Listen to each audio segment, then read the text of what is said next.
Mashabiki wa Simba bado hawaamini kilichotokea timu hiyo msimu huu katika michuano ya kimataifa, lakini nahodha wa kikosi hicho Shomari Kapombe amewatuliza huku akitoa msimamo kwa ajili ya mbio za ubingwa ligi kuu bara na kombe la shirikisho FA.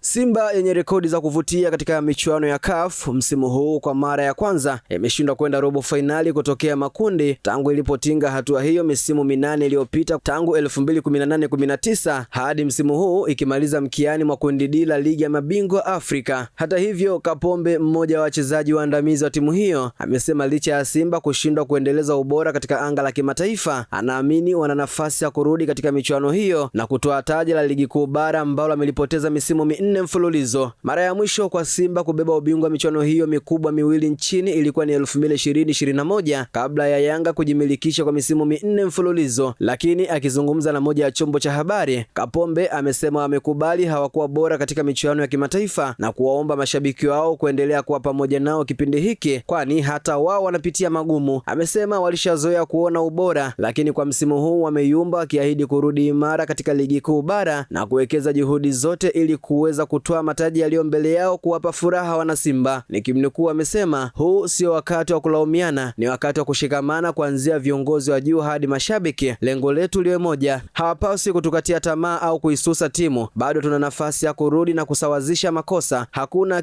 kinachoshindikana licha ya matokeo kuumiza. Na waomba viongozi kuongeza umoja na kutuliza amani ya klabu ili tuwe wamoja kupambania timu ambayo licha ya yote bado inaendelea kuwa na rekodi nzuri ambayo bado haijafikiwa na timu yoyote nchini kimataifa. Hatutaki kuipoteza zaidi, turudi na kuandika rekodi mpya kwa kucheza fainali ya ligi ya mabingwa Afrika. Mwisho kunukuu. Kapombe amesema malengo kimataifa ni makubwa. Wanapoishia njiani na kushindwa kufikia rekodi yao, wanaumia kama wachezaji, hivyo wanawaelewa mashabiki na wanajua maumivu walionayo pia. Nikimnukuu, amesema ahadi ni kupambana zaidi ya hapa tulipo sasa. Hakuna kinachoshindikana. Timu tayari imeunganika, wachezaji tuliopo tuna malengo sawa. Matarajio ni makubwa. Tunahamia kwenye ligi kwa malengo makubwa baada ya kupoteza ligi ya mabingwa Afrika. Mwisho kunukuu. Akizungumzia kikosi kwa ujumla, Kapombe amesema baada ya mabadiliko ya mara kwa mara ya wachezaji wengine wakitoka na wengine kuingia, sasa anaona timu imepata muunganiko mzuri na nyota waliopo wengi ni bora na wana malengo makubwa. Nikimnukuu, amesema hili linatoa picha ni namna gani tutakuwa na njia rahisi kufikia malengo ya klabu. Timu bora inakuwa na umoja kuanzia ngazi ya mashabiki hadi viongozi. Hivyo tunaomba na tunatambua makosa yametokea, tumeteleza, ndio matokeo. Sasa tunarudi kutafuta nafasi nyingine, tuwe wamoja, tufikie malengo. Mwisho kunukuu. Simba inatarajiwa kushuka uwanjani leo Jumanne kucheza mechi ya kombe la shirikisho Afrika dhidi ya Greenland. Msimu uliopita Simba ilitolewa nusu fainali ya michuano hiyo na Singida Black Stars.